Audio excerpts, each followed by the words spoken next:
103.8. With Richard Dean, Brandy Scott and Tom Urquhart. Big news then coming through earlier on this week. Sheikh Mohammed bin Rashid, the Vice President ruler of Dubai, approving an initiative to improve water drainage in the Emirate. The Tasreef project is going to cost around, just over $8 billion, 30 billion dirhams, according to the Dubai government media office. They released the news on their X account. Scheme is going to be introduced immediately. It's scheduled to be completed by 2033. As you can imagine, it is a significant investment and therefore a significant project. So, let's get some consultancy on this one. Some of the challenges that the project might come into. Let's turn to HKA. HKA is a leading global consultancy in risk mitigation, dispute resolution, expert witness, and litigation support. They anticipate, they investigate, and they resolve complex challenges. I think it's fair to say that this may well be one. Director of HKA is Mustafa Hussain, who's been kind enough to join us live in studio this morning. Mustafa, good morning to you. Good morning, Tom. Great to have you here with us to get a bit of expertise, your expertise on all things project management. You're not here to give technical solutions. We'll leave that to the engineers. We'll leave that to the H2O experts out there as well. But let's look at the project itself. As I said, a significant 700% increase in capacity to the existing infrastructure we have at the moment. Your reaction first and foremost to the announcement we got earlier on this week?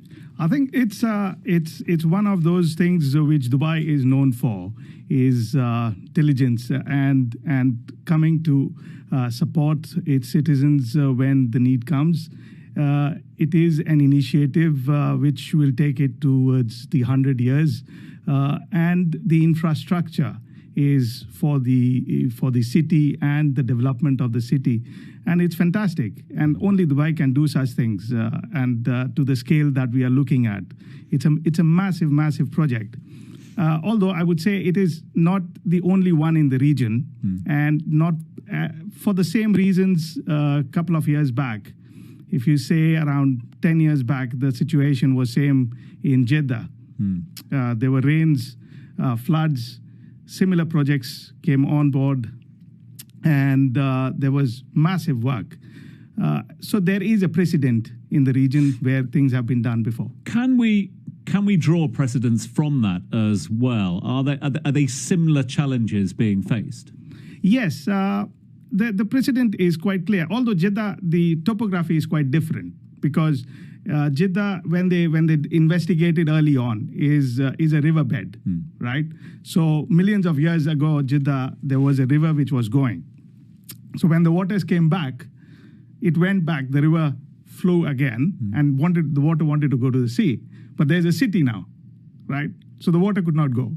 Here the situation is slightly different. Here the city is being built where there was an expanse of desert.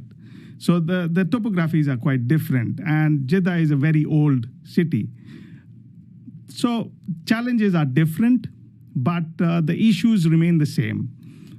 The main things are, in this region, I've been here for 22 years, and some of the issues which we have seen over and over again over the projects is that the projects go into execution way earlier, even before the design is complete.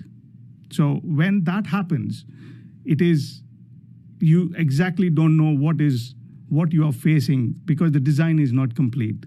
Generally, you would like to go internationally. There are different stages of the design. So you go 30, 60, 90. At 30%, you would start procuring stuff and go into details.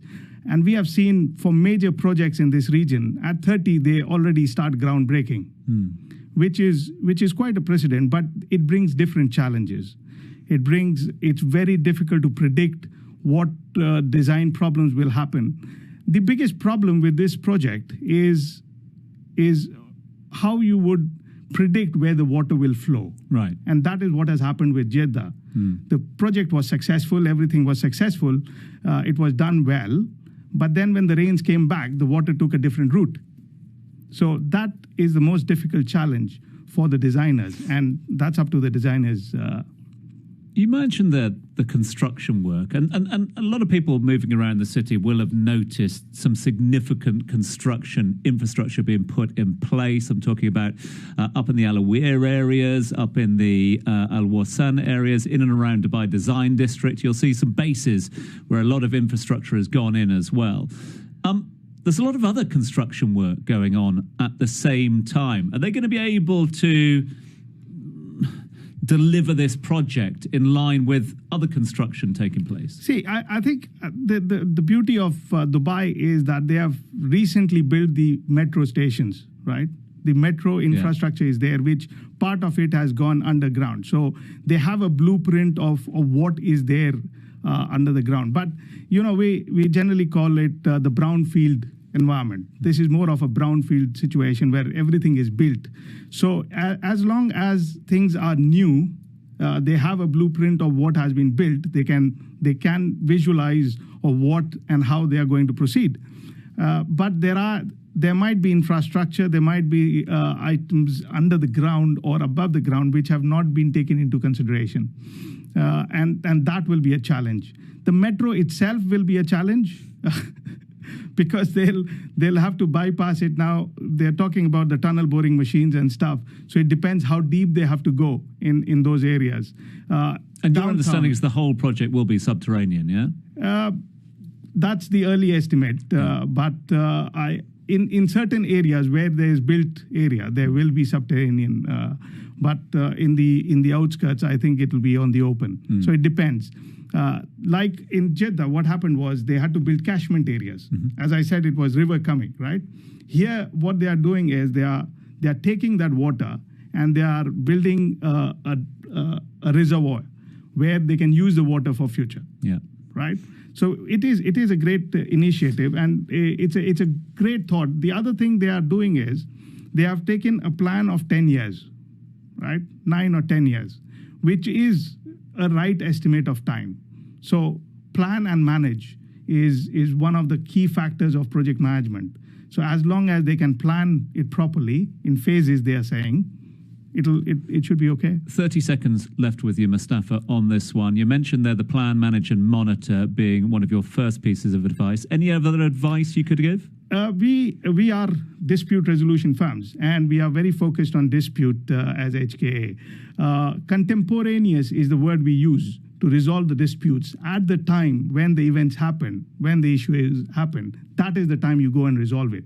And that saves you time, money, and speed of the project at the time. Mustafa, you have just proffered some HKA advice for free there to the project organisers here of the project. We can't thank you enough for coming in. A big thank you to you. All the best with the works here in the UAE and, of course, over in the Kingdom of Saudi Arabia. Mustafa Hussain, who is the director of HKA, joining us live in studio. Thank you so much. Your ARN